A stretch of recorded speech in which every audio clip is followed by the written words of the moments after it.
Through the Eyes of Another Pony by CardsLafter, Unrevised Equestria Daily Version, Chapter 8, Tomorrow Never Chapters.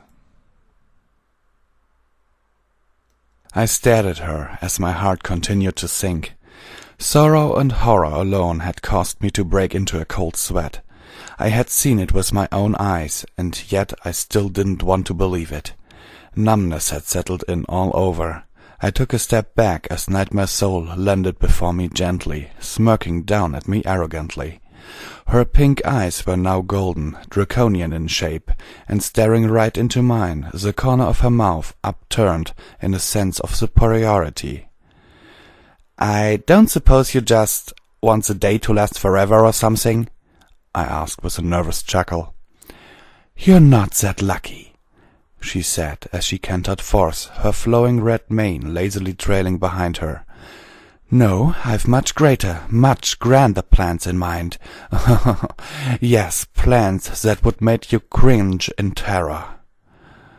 With that, she lifted a hoof to softly stroke the side of my face.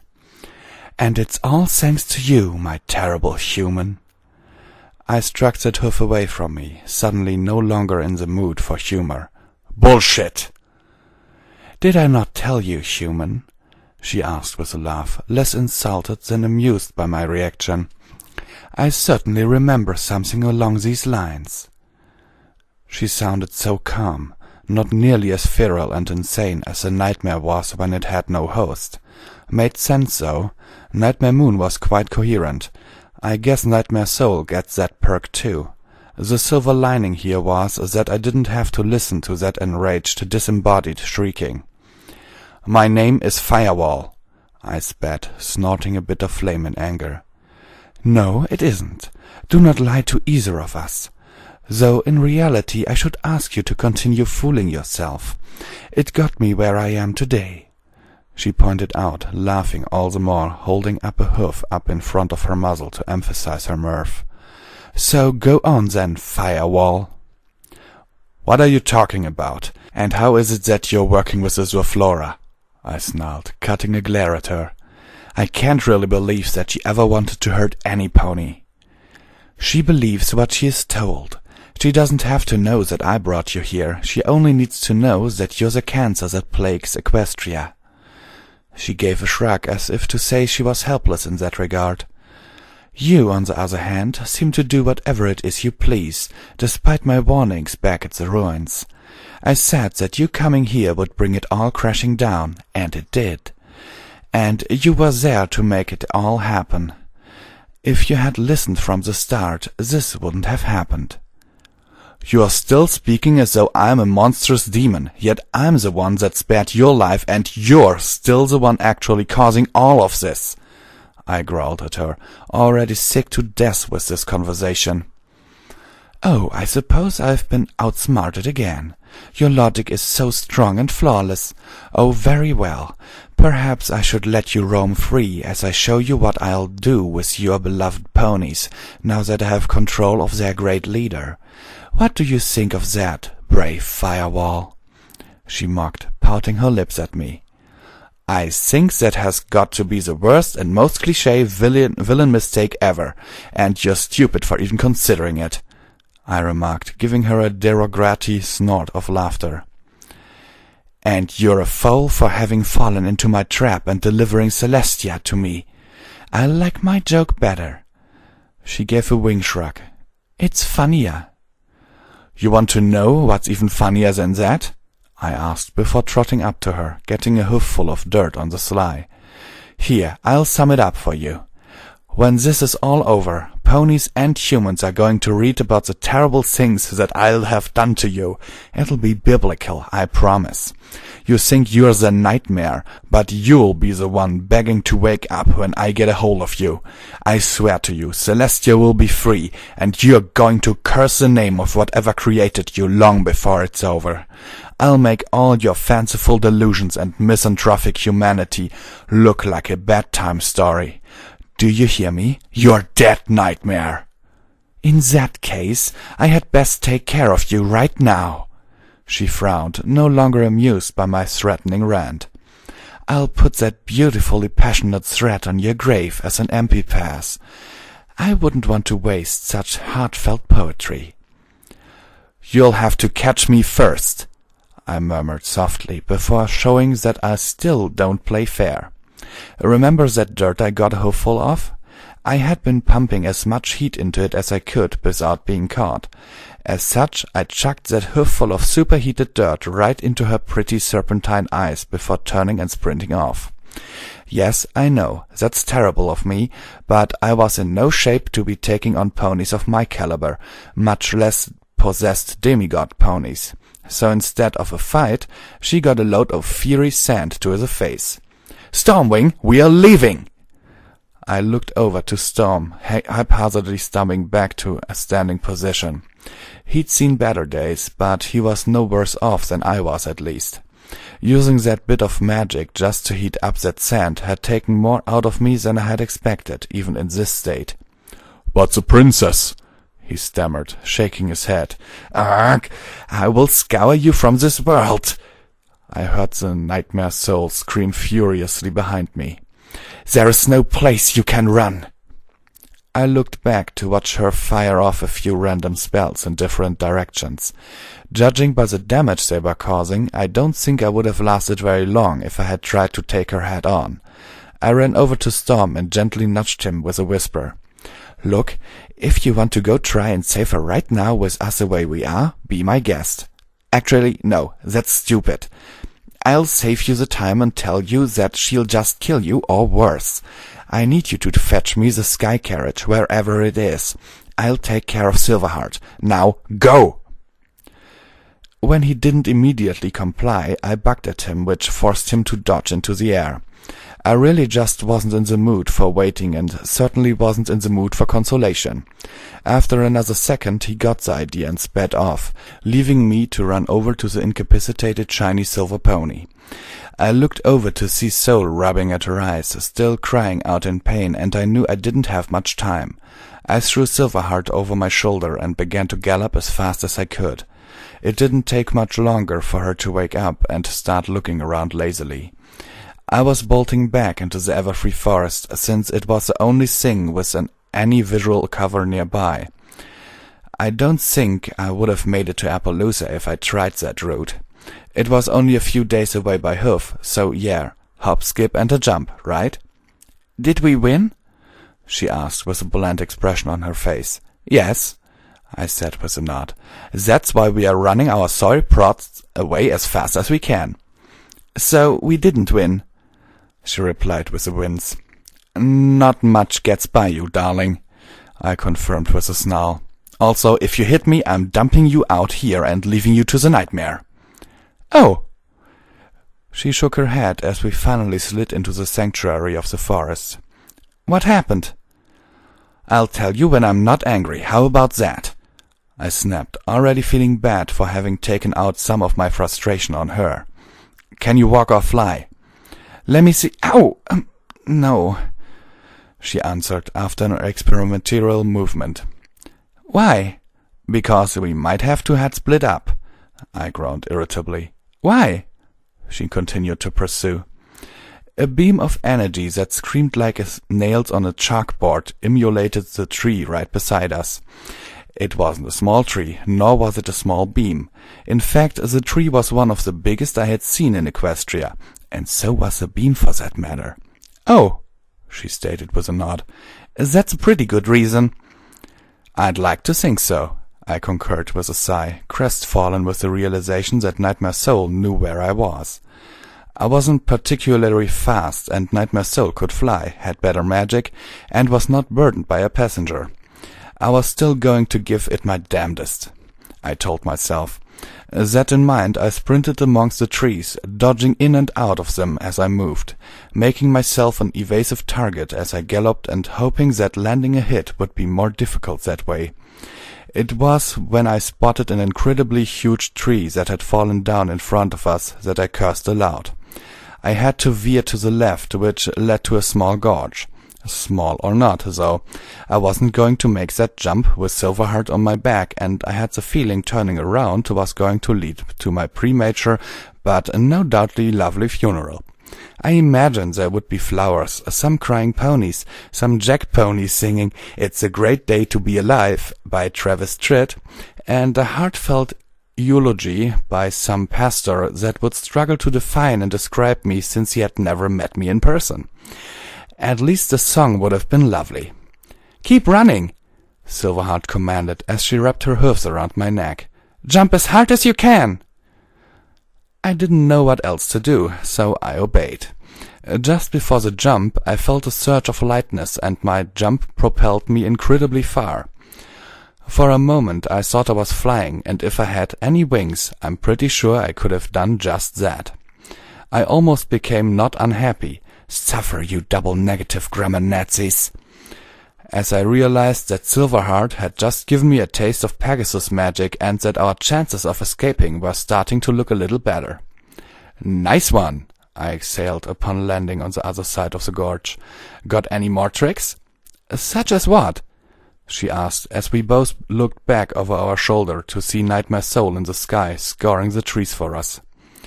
"Fog, lots of it," I suggested with a whisper as I rounded the tree and took a small break. "Like, I want the forest to be impossible to be seen from above." "No can do.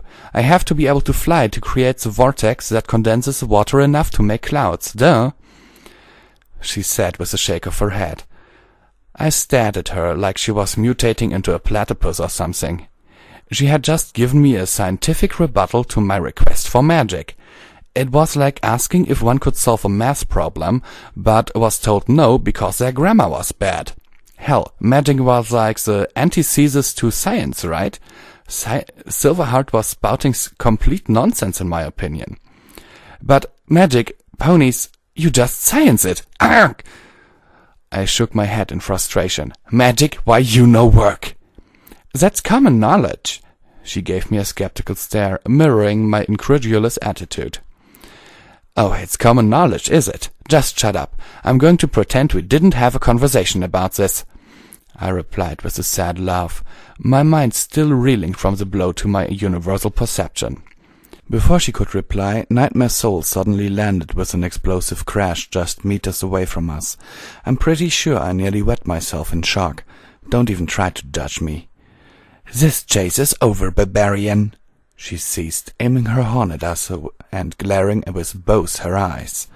If I wasn't scared out of my mind, I would have noticed that sooner and vocalized my fascination. However, I was just frightened. Shrieking little girl frightened. For no apparent reason, Silverheart threw her hoofs over my eyes. At first I thought she was trying to spare me the horror of death by pony, as if the cupcake's nightmare wasn't bad enough. As it were, though, I heard a thunderous clap as though lightning had just struck mere inches from me. I jumped like a scared bunny and dared a glance. Today was not Nightmare Soul's day for seeing very well. From what I gathered, Silverheart had caused the lightning strike right in front of our pursuer and was successful in blinding her as I had done. Pegasus flashbang. I'll put it this way, it was still bright even through her hoofs. "I will destroy you both!" Nightmare Soul roared angrily as she shut her eyes, rearing up and shaking the ground with a thunderous stomp. "Run, you idiot!" she shrieked, hitting me in the back of the head with her hoof as Nightmare Soul vaporized a boulder right beside us, crying out in anger. That had to be frustrating.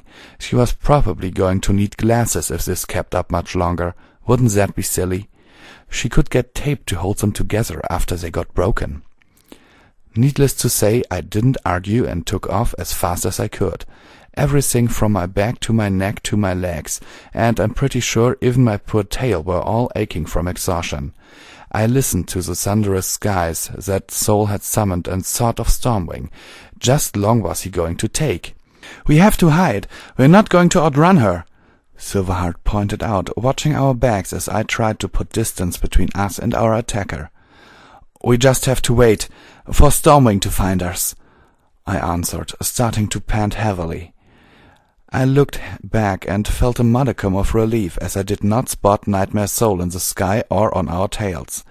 I continued to run, grunting with every soft beat of my hoofs against the dirt. The toll it was taking on my body was starting to be more than I could handle. I began to lose speed, and while I could simply order myself to speed back up at first, it wasn't long before my hoofs were going to strike and no longer taking orders. "You're slowing down," Silverheart pointed out. "What's wrong?" I'm not. I'm just too—" I literally slowed down to a canter, finally running out of steam. I looked forward to spot another ravine and groaned in exasperation. What the hell had happened to the stupid Everfree Forest? It had more cracks in it than dropped eggs. "You don't have the strength, do you?" she asked, to which I showed a stop and shook my head, panting like a dog. "You're too fat." I couldn't help myself, okay? I was about to die. I had to get one last laugh in. It was totally worth the bitch hoof. Pony bitch slap? FYI. Yeah, I know. Unnecessary profanity. That I got to the back of my head, too. "You are the most immature, undisciplined, stupid human I've ever met." She wasn't amused by my nonchalant nature. I mean, I really didn't want to die, but at this point I'd had a chance to Brohoof Dash, glomp Trixie, squeeze Fluttershy, hug Twilight, kick Blueblood in the face, and fly throughout the air. My bucket list was all cleared up a long time ago. Yeah, that's actually a bunch of nonsense. I was simply in a complete state of inner panic, and my trigger reaction for calming myself in bad situations is, humor. Laugh it away. Worst thing that could happen is you die laughing, right? I make fun of horror movies. I giggle at awkward situations. I make bad jokes when I was looking at purchasing the farm, which is slang for dying for those of you that don't get that age-old adage. It's a stupid self-defense that keeps me from losing my cool simply because my mind simply stops working when I lose my cool. I'm one of the sheep after all. I don't like being a sheep, and if that involves laughing in the face of death, what actually sounds pretty badass, then so be it. I'm also the sexiest, coolest one, too, I pointed out, reminding her that I was the only one she had ever met. "This is how it ends." She gave a groan as she began whining in frustration. "Couldn't have just been slowly eaten by a dragon or something, could I? No, it had to be stuck with you." "I'll make sure you won't suffer long." Nightmare Soul's lovely, sinister voice came from behind us. I turned and scampered back a few steps, unintentionally putting myself dangerously close to the aforementioned ravine. I looked downward the river at the bottom. Really, I didn't feel like taking the shot. It was a long way down, and I don't think there was any point in taking a jump when your pursuer could just fly down after you. "Quite a merry chase you've led me on." She started to gloat with a sadistic smile as she began to emit a flashing light from her horn. Silverheart tried flicking her tail, but nothing happened except for a tiny spark. She was blocking our magic. "Too bad it couldn't go on for—" "Oh God, please, do not monologue me to death," I groaned in between breaths, rolling my eyes and shaking my head. "Silence!" she snapped angrily, not appreciative of my lack of appreciation for the situation. "You're in no position to make demands." "For once, I agree with him." Silverheart shook her head. "I've no intention of listening to your drivel before it's all over. Get it over with." Her eye twitched furiously for a moment before she quickly brought herself back to sensible thinking. She coughed and nodded before simply smirking. "Very well. Consider it your final request." She lowered her horn at us as it began to illuminate the entire area around us. My mind flashed to my family, my friends, the ponies, Luna and Celestia, Stormwing, screw him for not being here, and finally back to a lovely stack of pancakes that I never got to enjoy. That actually made me snort out a laugh as I shut my eyes. I was starting to mentally crack all over as I realized that the merry chase and the beautiful dream had all come to an end. I was only consoled by the fact that I wouldn't be causing some small cataclysm by shedding off that anti-magic crap. "Hey, Silver, I just want you to know I started to crack one last line, sweating all over as I felt tears come to my eyes. Yeah, I know, not the most dignified thing to do, cry right at the end, but in all honesty I was sad that I didn't get more time in Equestria. She hit me in the back of the head yet a third time, not in the mood for another joke. I'm glad she did, because in all honesty I wasn't in the mood for one either. It was then that Stormwing did the coolest thing I've ever seen a pony do. You remember the sky carriage? The ASCA?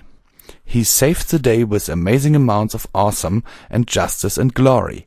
I was pure art watching him work, and if you blinked, you missed it all. He swooped in on the sky carriage, turned it sideways as he came up from behind Nightmare Soul, and used it like a dragster to fishtail that alicorn right into the ravine behind us, sending her clear over our heads. It was an 11 out of 10 on the awesome random silliness scale. For a few seconds, we all just stood there, shocked at what had just happened. Even Stormwing seemed blown away by the epic maneuver. I heard a monkey chatter in the background, adding to the whole sensation of what the hell just happened that we were all stewing in. "Captain, will you marry me?" Silverheart broke the silence, coughing out a gracious sob as I decided to stop dawdling and threw myself up onto that damn thing. "Get in line, hooker!" I snapped, bro-hoofing that bastard in the shoulder. "Time to fly. God, I've never been so happy to see you. I could kiss you." "You do, and I will throw you off this carriage," he warned me in all seriousness as we took off. I don't know if the Nightmare Soul was knocked out or if she was just dazed, but I couldn't care less. No pony here wanted to take the risk, and no pony able to appreciate the situation could have blamed us. I set Silverheart down, giggling at her with a big smile. "I've never been so happy to be alive." "Agreed," she said with a laugh, her eyes wide as though she couldn't believe it. "I hope this thing is faster than the princess." "It is with me driving," Stormwing assured us, though his voice was somewhat cold and distracted. After he had mentioned it, it certainly did feel like we were pulling some serious G's. "Where are we going?" Actually," my mind raced as I tried to come up with something. "Actually, Stormwing, you need to go to Ponyville. I need the carriage to go to Canterlot." "The elements of harmony." He understood right away, nodding. It then dawned on him what I was getting at, and his eyes widened in response. "We could purge the nightmare from Celestia." "Exactly," I nodded back. "I need you to get over there and find Twilight Sparkle at the Tree Library south of Town Square. Hopefully she's already made it there. If she hasn't, look for Rarity at the Fashion Boutique. It's a big house with pink lace." Firewall?" Silverheart coughed. I was confused for a moment, not understanding the hesitation before slapping a hoof over my face. "You don't act nearly blind enough for me to treat you like you are, okay?" I cried in self-defense. "Fine. Start creating a storm or something. Rainbow Dash will fly out and kick you in the face. That's the element of loyalty, so you'll get along with her just fine." "I'll see what I can do." He rolled his eyes and tossed control to me, though not literally. It was more of an event where we started to plummet until I grabbed mental control of the carriage. "Why are you going to Canterlot?" "Princess Luna," Silverheart answered, interrupting me before I could say it. "Yeah, Soul might see her as a threat, so on the off chance that she goes for her instead of the elements, I want to help her to get to safety, as well as warn the other Sky Archons. Silverheart also needs medical attention," I pointed out, trying to seem nonchalant about the whole thing, though after thinking about it, I was starting to wish I had been the one to go help gather the main six. I was not cherishing the idea of being the one to give Luna the bad news. "Where should we meet up?" "You tell me." Stormwing shrugged his wings, because he knew deep down that I envied him for that. Maybe not, but he sure as hell did it enough that I had reason to believe so. "It needs to be somewhere we are both familiar with. You're the newcomer, not me." "Appaloosa," I said with a nod after a moment of consideration. "Far enough away, yet we both know how to get there." "Fair enough." He gave a nod before turning to jump off. "Stay safe, Captain." Silverheart's voice betrayed her uncharacteristic worry. "Red flag, kiddos." "Stormwing," I called out, causing him to turn his head towards us somewhat to let us know he was listening. "This isn't over. We're going to get her back and make the nightmare pay for this." "Count on it," he swore to me, jumping off and tearing up the sky in the direction of Ponyville. I watched him as he soared away and started to nod off as the adrenaline began to tamper down, earning myself a poke from the prone Silverheart. I shook the exhaustion from my head and pulled out a cigarette. I lit up and gave her a glance as I began to move towards Canterlot, puffing on the cigarette like it would be my last. I'm sure it had nothing to do with the fact that it could have actually been the last one. I was just excited. "Here, let me fly. You rest," I heard Silverheart pipe up. "You're barely able to stand." "I'm okay." I tried to reassure her, though my voice sounded weak, even to me. "Your back legs are shaking," she informed me, causing me to look down and back to confirm her statement. "That's just because I'm so overcome with giddiness?" I chuckled tiredly. "Firewall?" Her voice was actually full of concern and not irritation.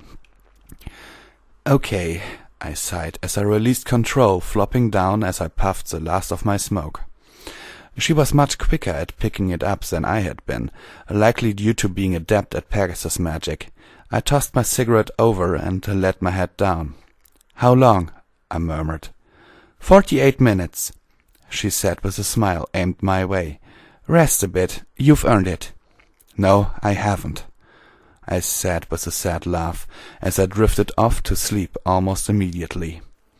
I don't remember what my dreams were entirely, but it kept going back to how I wasn't able to give enough.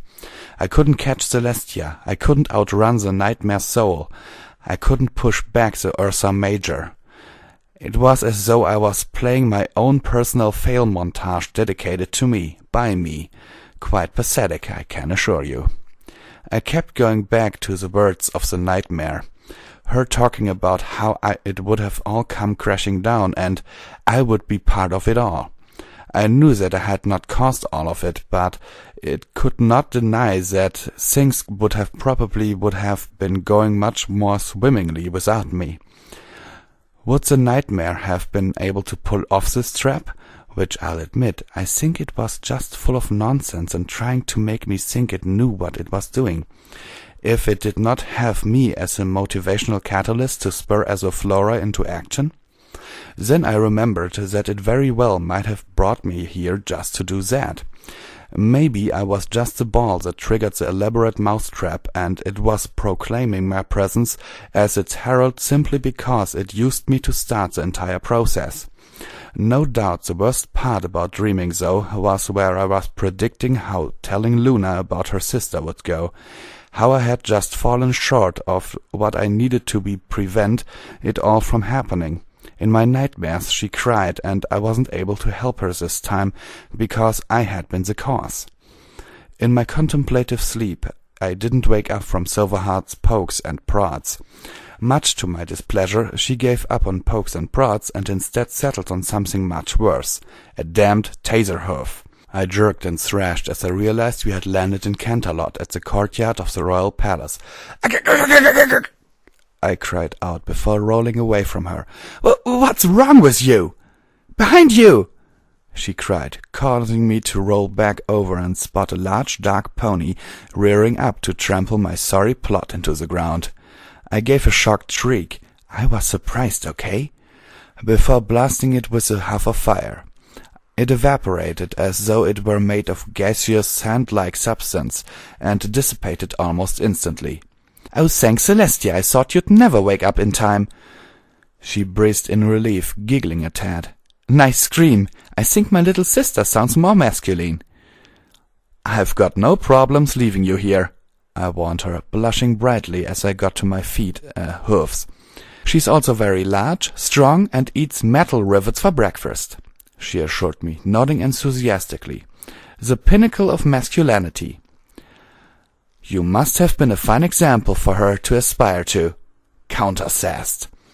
Silverheart just didn't know who she was messing with, obviously. "Nice. Now cut the smart horsing and let's go to the palace. No doubt Starlight will stage it as her base of operations," she said, holding her front hooves out imploringly, silently asking me to help her up out of the ASCA. I stared at her for a second, taking that image in.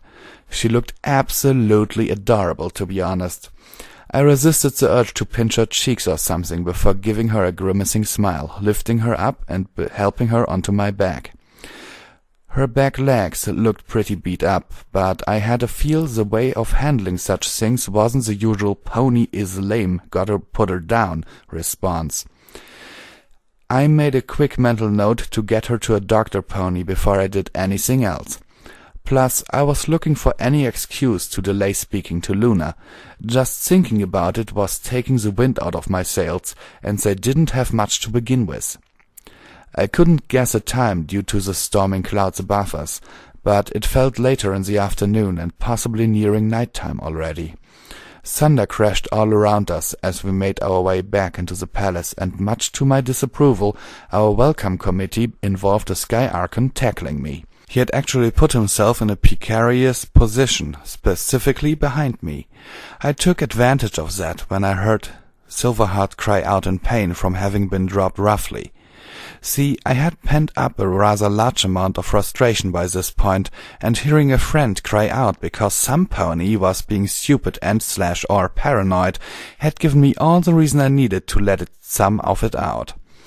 This release of frustration involved a fiery snarl and a back kick in said Archon's face. A really hard one, surprisingly enough. He was out cold. "Stop! Stop!" Silverheart cried out as more of the less than lovable military ponies descended upon us. "Friendlies!" Fortunately, they backed down, which was good because I didn't want to get my sorry plot beaten into the dirt, which is totally what would have happened, promise. "Lieutenant Silverheart!" one of the male Pegasi called out as he approached. He was dark red with a spiky mane and tail, sporting a set of narrow purple eyes. "You're hurt." "No kidding, hotshot," she huffed irritably as I helped her back up. "Thank Luna you're so observant, and getting thrown onto a stone floor doesn't help." "Ha!" Another male Pegasus laughed as he descended. This one was dark violet with a matching set of golden hair and eyes. His tornado cutie mark was exposed, with him having not worn any armor like the other Archons. "Poor Blue Rain got cloaked the hay out. That'll teach him to leap before looking." "Shut up, Whirlwind," Hotshot ordered before nodding at us. "Bring Commander Starlight up to speed inside. Should be in the ballroom. If there's anything we need to know, she'll see to it that we are informed." "All right, I'll handle that. Where can we get Silverheart some medical attention?" I asked softly, offering to help her onto my back again, though she didn't seem to want to show such weakness to her comrades. How cute. "Nurse Tendercare is with the other wounded Archons in the kitchen." He nodded at the southern hallway that led to the ballroom. I nodded and began to simply help Silverheart hobble along before stopping, knowing this was silly and that she was only making it worse for herself. As much as I wanted to stave off the meeting with Luna, my impatience proved that it would only take so much. "This is going to take a while," I murmured to her, smirking at her in a familiar, friendly way to let her know that it was all right to not be tough for once. "Just suck it up, all right? As soon as you're back up and moving, you can thrash the cutie mark got to use it of any pony that makes fun of you." She blushed and looked down before nodding her consent, letting herself be hefted back up onto my back. "Sorry, it's embarrassing, but you're right. I shouldn't let my pride slow any pony down." I was actually very surprised at how quickly she had made that turn around in attitude, and even a little more surprised to see that not a single pony gave Silverheart a grief for her situation. They were a very tight-knit group, obviously, so standard procedure probably wasn't even a factor in their interactions as much as friendly and familiar equi ties. What was more surprising than all of that was how Hotspot was willing to possibly be left in the dark, as long as it got Starlight informed all the faster. It was an admirable display of putting the whole above the individual, and that kind of selfless thinking is something I can get behind. I nodded as we approached the kitchen, and sure enough, there were a few Sky Archons laying on counters and tables. They looked perfectly fine, except they all had black marks that resembled paint-like smears covering them. One had an entire wing covered in the stuff, and it had warped his wing to look sharp and jagged almost. I noticed Cookie in the corner, feeding one of the patients to help make her more comfortable. Watching that really made my heart ache a bit. After having been there for less than a week, I could definitely relate to how much it bothered me to see unhappy ponies. In fact, had I not been interrupted, I would have taken the time to become furious. Such was not meant to be, though, as I was quickly distracted by the sudden oncomer that was both eager and busy. "Oh dear, an actual patient I can work with!" A red unicorn with a white mane galloped up to us and levitated Silverheart off my back. "Oh dear, that wing will need to be set. Oh dear, oh dear." Oh dear, indeed. "Nurse Tendercare, I presume?" I asked, as I followed her and the floating, irritable Silverheart, glancing over to the pony with the cool flower sack cutie mark. "Hey, Cookie!" He gave me a distracted nod, acknowledging me, but focusing on the pony in front of him. I did not know if she was at all significant to him at the time, but I could tell that him seeing her in such a state was really taking the wind out of his sails. I didn't blame him in the least. Yes, he nodded as she laid Silverheart on a nearby counter and began to examine her legs. "Oh dear, it's not looking great. Oh dear, no.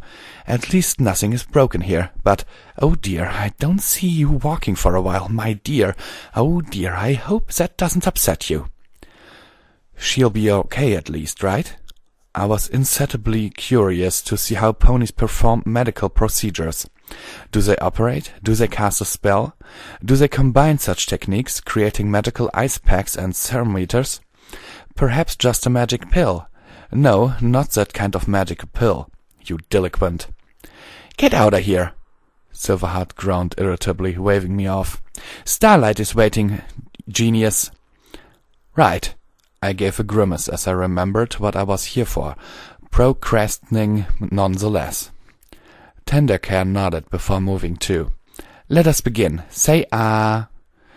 Silverheart gave a frustrated roll of her eyes before complying and getting a pill shoved in her mouth. This pill was pretty cool, simply because it made grumpy old Silverheart go right to sleep and look adorable again. She was so pretty when she wasn't scowling. I would say I wish she had pills like that back on Earth, but we do.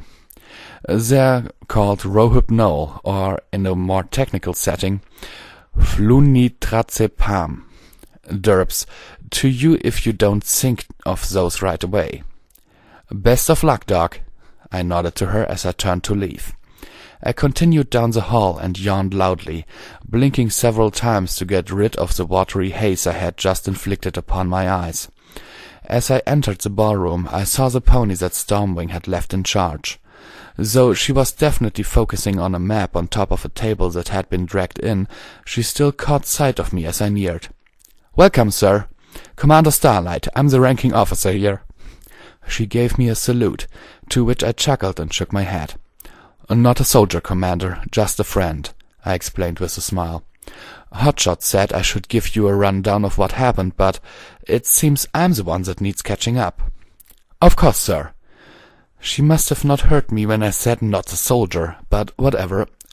"The situation is bleak, dire, grim. Yes, I know. Here, let me tell you what I know first. Trixie is working with an immortal Earth pony by the name of Azurflora, as well as a nightmare. Negotiations went nowhere, and while we ran Trixie and Azurflora off, the nightmare has possessed Princess Celestia. It now goes by the moniker of Nightmare Soul. I recapped, neglecting certain details that I felt did not matter. The more I spoke, the more shocked she seemed to be. Captain Stormwing is headed towards Ponyville to gather the ponies that defeated Nightmare Moon, and hopefully we'll be able to reverse the effects of the possession. I'm here to gather Princess Luna and rendezvous with him at Appaloosa. Now, Interrupting me so rudely were a trio of Pegasi crashing through the northern window. They quickly oriented onto us and dived in, shaking Starlight out of her dazed stupor. They looked as though they were completely made of pitch and shadows, with bright glowing golden eyes and wings made of razors instead of feathers. What was truly frightening was their cutie marks were all like Celestia's, only red in color. I began to inhale to breathe at them, but Starlight blew them all away with a flap of her small pony wings, following up with a series of lightning bolts that were pulled in from the window the intruders had crashed through. After each one convulsed for a moment, they puffed into a dusty black cloud that faded unnaturally fast. I blinked, now quite well aware just why Stormwing had chosen Starlight as his commander. "Nicely done," I nodded with a smirk. "Been an artillery archon for a few hundred years. You pick up a few tricks," she smirked back. "These shadow ponies don't seem to understand, though, that they simply cannot have this palace." "Are they the ones causing those black marks on the ponies in the kitchen?" I nodded, smirking at her arrogant nature. "Yes," she nodded very seriously. "The black marks fade with time. They only last about 10 or 15 minutes, but they're incredibly painful while they're there. Also, if you get covered in the stuff, you turn into a bigger, stronger version of the same thing." "That's creepy," I grimaced, my mind going straight to zombies. Zombie ponies? "Is it permanent?" "As far as I know, it doesn't just fade away with time, but it can be reversed," she answered with a nod. "Cookie knocked one of them out with a frying pan earlier. It was his assistant that got changed. Anyway, when she came to, she was just thrashing and resisting at first. She was one of the first to get caught by the shadow ponies, and ever since then, he's been lovingly fussing over her like a mother then. Last I checked, the black stuff has been fading off of her, and she's been slowly changing back. When she started speaking again, we went ahead and untied her." "Huh," I tilted my head. "By the power of love?" "Hey, if I know." She gave a wing shrug to show she was equally confused. "How long ago did they appear?" I asked, narrowing my eyes as an idea formed within the back of my mind. "A little over an hour ago," she replied, biting her lip as she started to realize the very same thing. "That was when the princess—" "I think these are from Nightmare Soul." I gave a slight sigh, nodding in agreement with her. "Just another reason to get out of here. You and the other Archons should come with us to Appaloosa." "Maybe eventually," she countered, shaking her head immediately. "We are under orders to guard this palace, and that should double as a distraction to the Nightmare. Besides, most of Canterlot's residents are in the library, hiding away from the shadow ponies. We have to protect them, especially with the equestrian guards at our borders. After we are certain that the city is empty, I suppose evacuation will be our next order of business." "Oh, I didn't even think of the citizenry." I coughed out an embarrassed laugh. "Okay, yeah, no, that makes sense. I guess all I need to do is get the princess and rendezvous with Stormwing then. Silverheart will be remaining here until she has recovered. I'll spare you a few she started to offer before I interrupted her.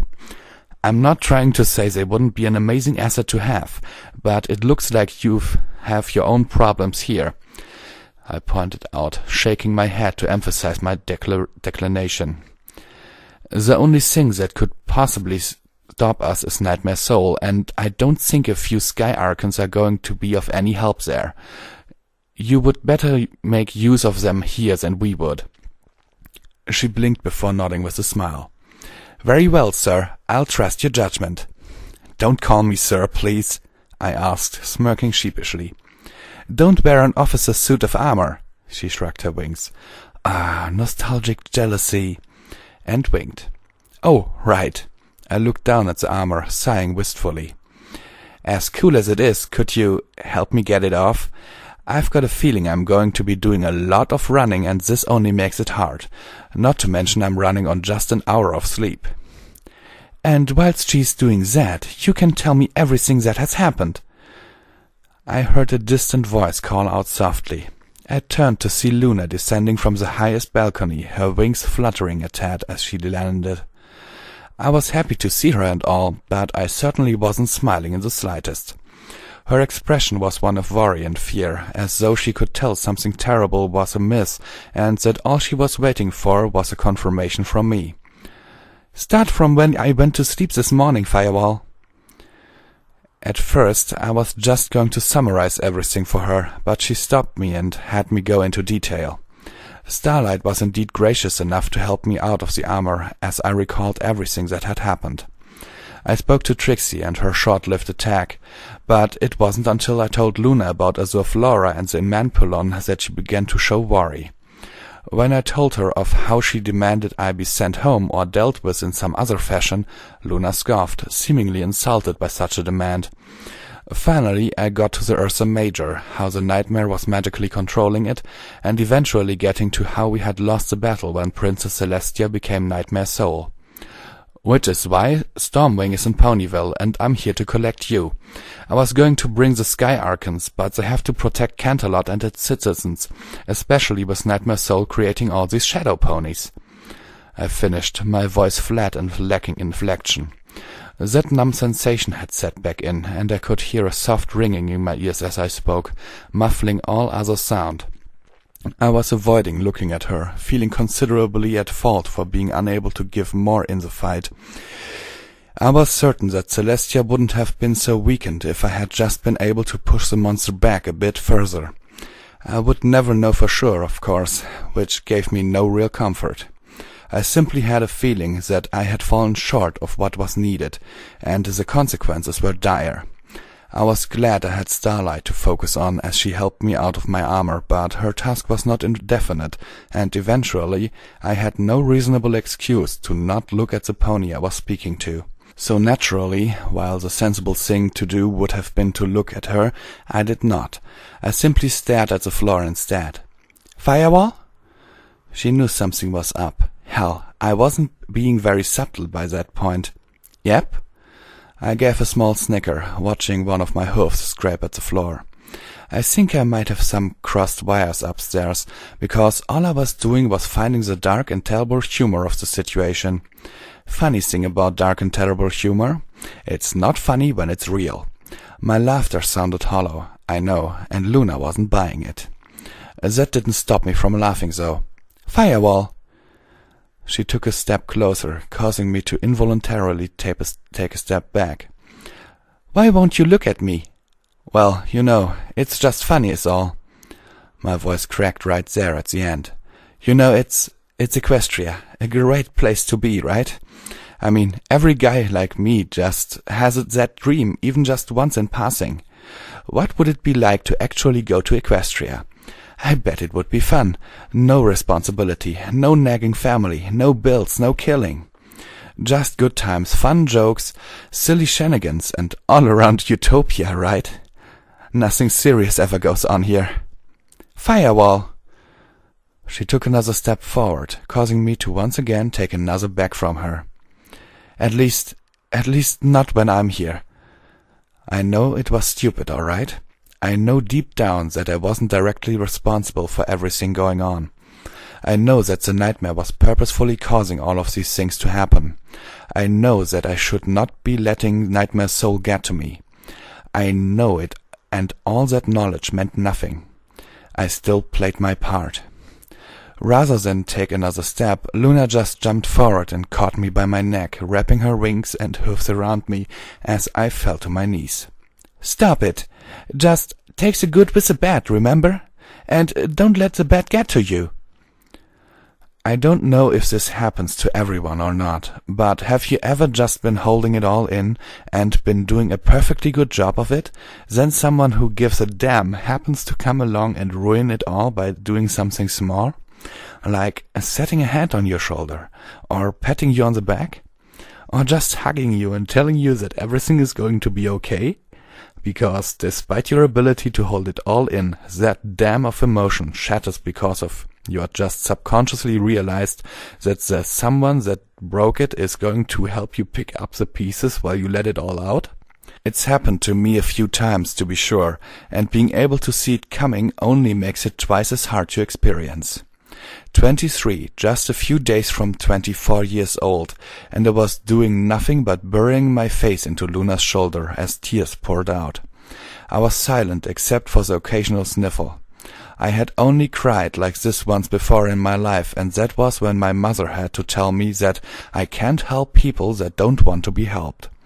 For what seemed like the next half hour, I just quietly cried, soaking Luna's fur coat and shivering with every shaky breath. Not my proudest moment, I'll admit. I will say, though, that having some pony that could understand what I was going through allowed me to actually get through this without curling up and wishing myself away. Luna's entire perception of life had been shaken apart by seeing my world, having been unaware of the consequences. The only difference for me was that it was taking me longer and hitting me harder. After I began to wind down, Luna decided to make an attempt to cheer me up. "I think that's one you can mark off the brony checklist. Cry on a pony." I snorted a tad, unprepared for the levity, before nodding a bit and standing back up as we broke apart. After a few seconds of composing myself, I decided to give her a counter-joke. "Achievement unlocked. This is crying." Luna gave a snicker before gasping. "Oh, we're going to meet the rest of them, aren't we?" I blinked before smiling tiredly and nodding. I looked around, wondering if Starlight had watched the entire breakdown, and was somewhat relieved to discover she had taken her leave, though she was likely nearby in case we came under attack. It probably doesn't surprise you that I find the Sky Archons to be extremely dutiful and dependable ponies. "Oh, yes, but you're not upset about Celestia?" I murmured, sniffling one last time as I wiped at my eyes. "Of course I am." She glared at me as though I had asked her the stupidest question ever. Okay, so it might have been quite up there.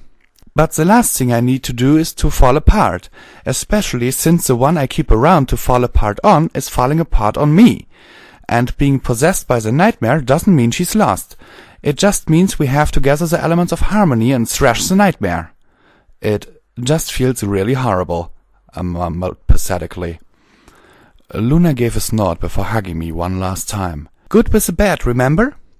"Right." I nodded and swallowed that sadness down like a dry peanut butter sandwich before rearing up and yelling out as I slammed my hoofs down. "Ha! Time for a cigarette." She rolled her eyes. "If it will help, I suppose. How soon are we leaving?" I turned to look back at her dumbly as I considered the question, a Marlboro having already made its way to my mouth. As soon as you're ready, or after the cigarette, whichever comes last." "Well, unlike humans, we don't have to pack for every little thing," she said with a laugh and nod, following me out to my favorite garden bench. "Oh, so you're a reference guide to human culture now?" I teasingly mocked before lighting up. "Did you Google that or something?" "I can't Google anything," she said with a raspberry. "Oh?" I took a long, relaxing drag before tilting my head. "How's it work then?" "Basically, it's like I have access to an archive of the entire internet from that date." She gave a wing shrug. "What, did you think I received updates?" "Maybe." I laughed for a bit. "You could have jumped onto some pony's blog or something. Maybe set up your own authentic Ask Princess Luna blog." "Oh, and start doing crossovers with other Ask Pony blogs?" she suggested, smiling brightly at me. "Maybe Ask Berry Punch even." I had almost forgotten about all the terrible things that were happening, just having a fun time talking about such trivial matters. I started laughing in earnest, finally letting the dark thoughts that had been clouding my mind flow out of me. "Want to know the worst part? I can't see the new stuff he puts out." She began to giggle with me. "Seriously, I still can't believe we're just a television show to humans." "Ha, just a television show? I can think of several bronies who would take offense to that, I replied, sitting on the bench with a yawn and being struck with a pressing question. Serious time, Luna. I need to ask you something. She narrowed her eyes a bit inquisitively, but nodding nonetheless. Which is your favorite pony? I asked with a huge smile. Most people pick one of the main 6. She blinked before laughing out loud, somewhat caught off guard. My favorite pony? Well, it's not one of the main 6, though if I had to choose one of them, I'd definitely go with a tie between Pinkie Pie and Rainbow Dash. That's not choosing one of them at all, I pointed out with a smirk. So which one is your favorite then? I thought that would be an easy guess. She looked off into the sky with a smirk. I thought she was trying to get me to look up there with her, but when I began to turn, she just laughed at me. You're losing me, princess, I stated with an overly serious nod. Maybe this isn't the best time to talk about it. She started to look guilty of all things, biting her lip and looking down. Why, what's wrong? I tilted my head, now looking a bit concerned. Is this about Celestia? Well, I don't want to seem carefree. I'm just doing as you said, she sighed, looking up at me, not letting it get to me. And doing a better job than I am, too. I took a drag and nodded. It's not as though we can do anything right this instant, as horrible as it is. I looked up at the sun-ringed skies and sighed softly, giving the dark clouds a grimace. As horrible as it is, we can't let it bring us down. We all have each other to help us get through this. I then scowled at the clouds, my expression reflecting my resolve. And to be fair, I'd rather talk about ponies any day of the week. So before we have another breakdown and some pony gets a bucket full of tears on their shoulder, let us hear about your favorite one.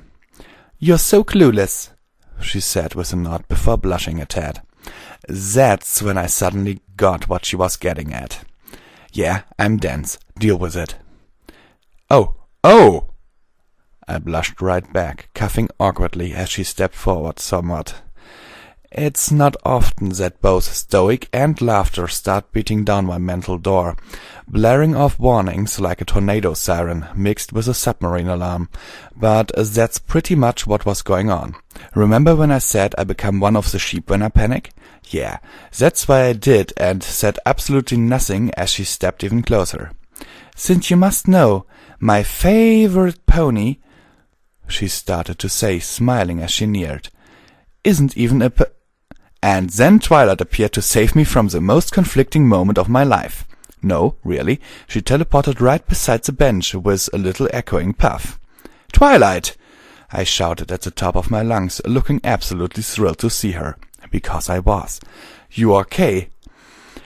Yes, she nodded enthusiastically, shaking off what seemed to be her disoriented spatial leap lag.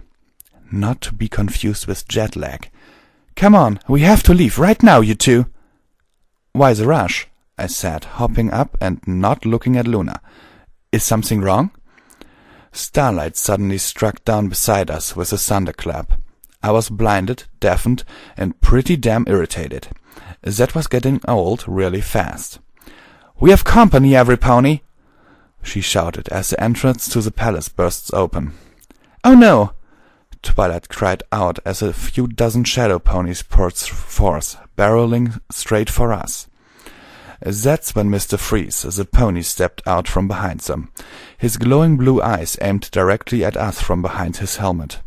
My blood ran cold. I sensed a recurring joke as I turned to look at the others. I'm going to run. The rest of you can make up your minds about this. With that, I took off for the courtyard on the far side of the castle. Sure, we would have to run all the way around, but I figured that was better than trying to fight off 30 or 40 shadow ponies plus Frosty the snow pony. Apparently, I wasn't the only one who thought this was the best idea, because the others hot on my tail. Except for Twilight. Do you know why? Because she had suddenly remembered she could teleport. So rather than spend her time running about, she simply began to blink forward several yards and cover our retreat with spells. One day, if it were at all possible, I was going to get her to teach me how to do that. Capture the human, capture the princess, convert the unicorn and the archon. I heard his voice echo out above the commotion. I looked back at Luna as she flew by my side and grimaced. I had no clue why they wanted us, but I did not want to find out either.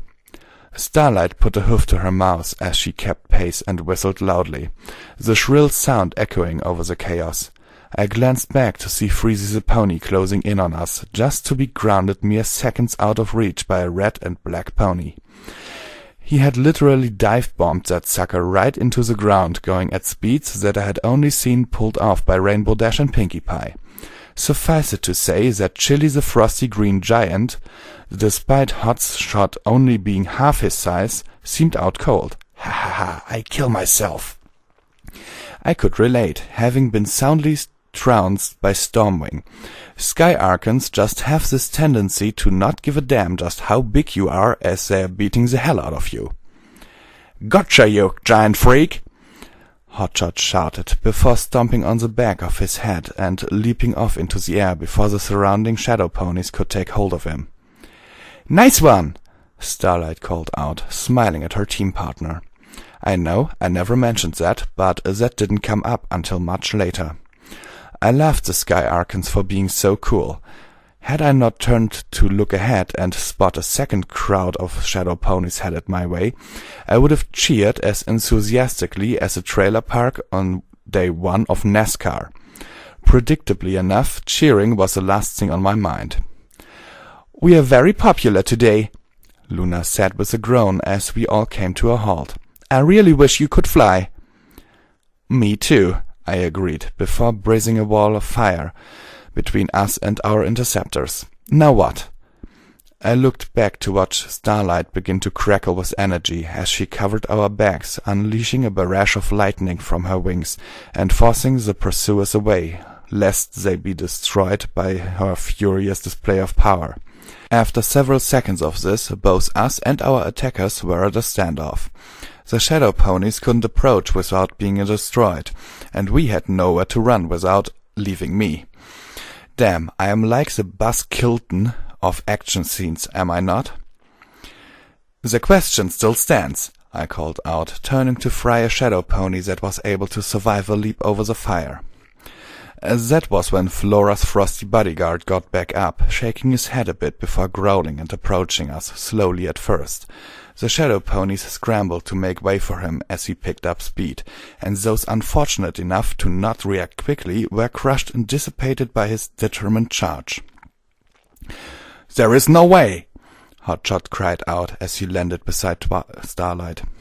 "I practically dented my armor when I hit him." "You're supposed to dent him!" Starlight gave a snort before slapping his flank with her tail. "Run him over, Sword Archon!" Hotshot seemed a bit hesitant at first, but nodded after considering it for less than a second. "Affirmative." And suddenly the game of Pony Chicken was on, with two Pegasi running at one another in complete disregard for their own safety. Starlight took to the air just behind Hotshot and quickly threw a powerful gust of wind that blew all the shadow ponies out of the way, before diving at the two Pegasi still aimed at one another. She tucked into a spiral and within seconds was trailing a storm-like tornado. She passed onto Hotshot just before the collision. Today was a day for loud noises and bright flashes in great abundance. I'm desensitized to them these days, to be perfectly honest. You can't go anywhere with a Sky Archon, much less two, without a pair of sunglasses and a set of earplugs if you expect to use your ears and eyes at all. I bet you they sell those in packages deals for unfortunate ponies that have to spend extended amounts of time with them. If not, then I have a grand business idea that every pony needs to invest in, right meow. Am I all nimbly-bimbly from tree to tree? Anyway, I'm way off track. The point is that the collision was loud, bright, and epic. All ponies had been knocked back by the force of the collision. I was fortunate enough to catch Starlight, and when I say catch, I mean she crashed into me as though she had been shot out of a cannon. "Had it to be me, you couldn't have fallen on Luna, could you?" I groaned as I pushed her up off me and got to my hoofs before staring at the result of the collision, which was most definitely not epic at all. Both Hotshot and Ice Pony had been knocked back a bit. The difference was that the bigger of the two got back up, and the smaller Pegasus was already being swamped by shadow ponies. "No!" Starlight tried to go after him, but I caught her by the tail. I was going to tell her that it was a lost cause, but she started the conversation by kicking me in the face after realizing what was stopping her. "Let go of me!" "We have to leave!" Twilight shouted as she blasted away an oncoming group of shadow ponies. Now, I don't seem to learn my lesson because I didn't let go, and she kicked me in the face again. I still didn't let go, and I had been less dizzy from hoof prints. I'd have considered making the shadow ponies the least of her worries. As it were, though, I was so close to being knocked out that I could hear children laughing and Santa Claus proclaiming a Merry Christmas to all. "Commander Starlight, stop!" Luna shouted as Twilight shielded us all in a lavender transparent shell, allowing me to let go finally. "Hotshot!" she screamed as the shadow ponies began to back away from him. When they parted, there was a Hotshot-shaped shadow Pegasus in his place, a large one that still wore the armor of Hotshot.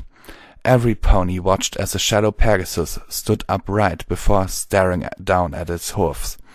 It then threw its head back in an emphatic yet inaudible cry, calling black lightning to strike down all around. The icy pony approached, looking down at it for several seconds before speaking. "Shadow Archon?" he said with an approving nod. "Can we all stop watching?" Twilight begged loudly, shaking us all from the frightening scene. "Well, what do we do now?" I cried, looking around as the shadow ponies began to close in. "I keep saying, 'Now what?' but I never get an answer."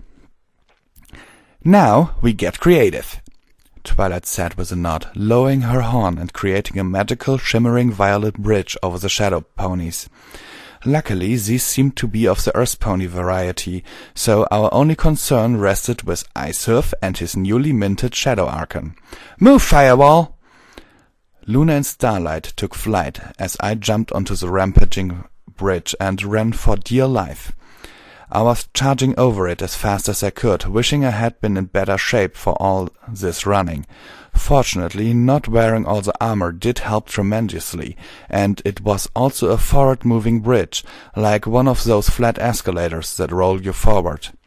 The best part was that Twilight allowed perhaps 20 or so of those ponies to jump onto the bridge before she dropped what was behind her, causing them to crash to the ground.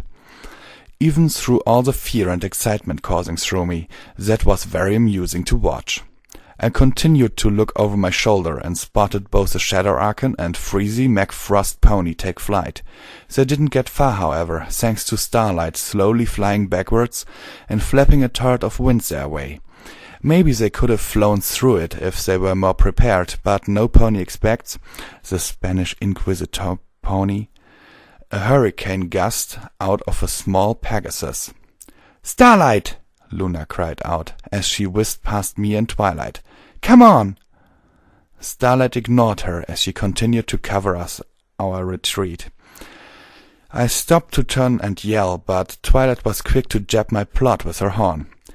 "Don't you dare stop! Move it!" she ordered, refusing to look at what was distracting me.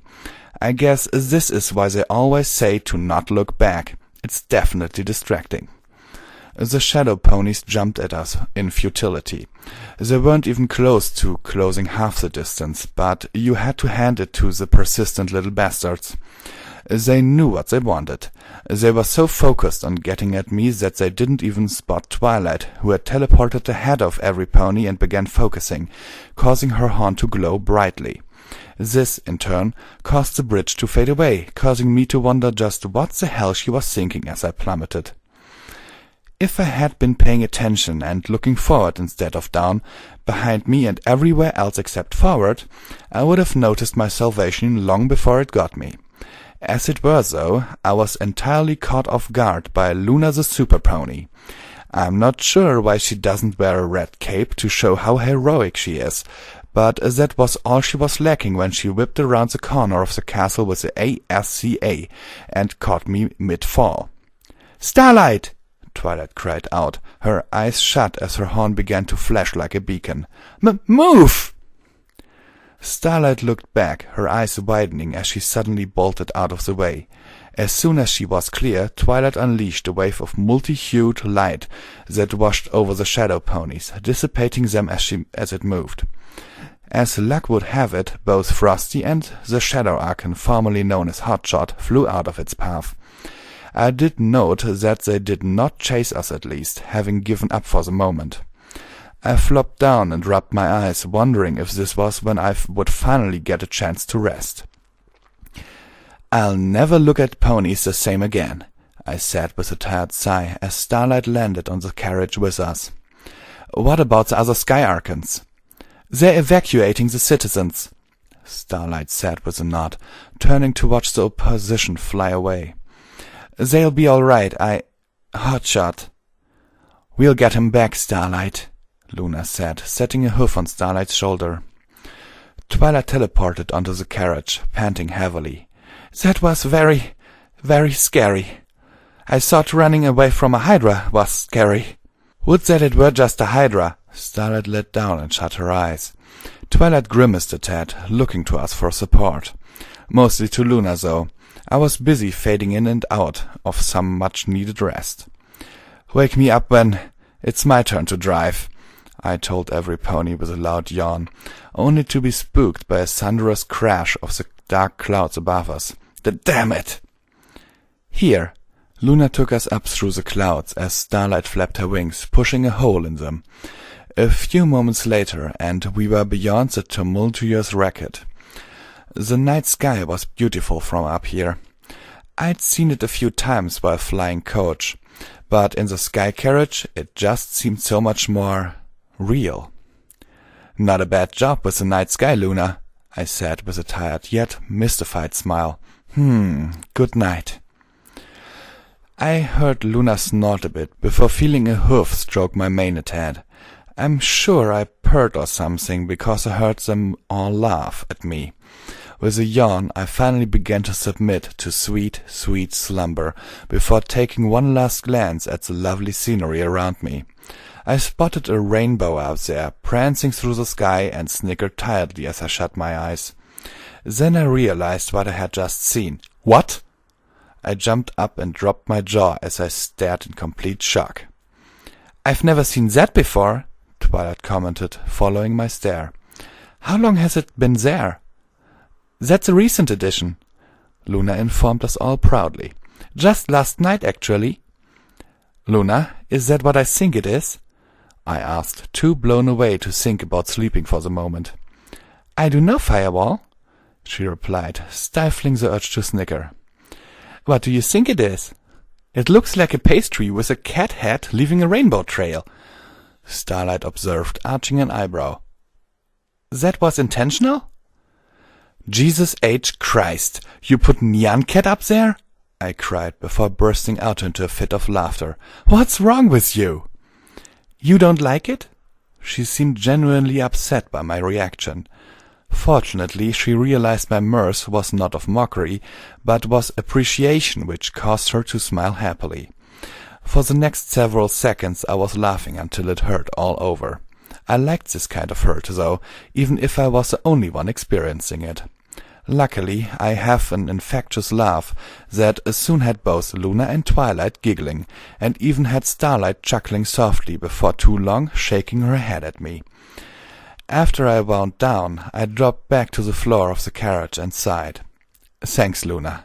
I gave one last yawn. "I needed that." "Any time," she answered softly, giving one last snicker as I let down my head. "Good night, every pony," I mumbled, as I finally got some much-needed rest.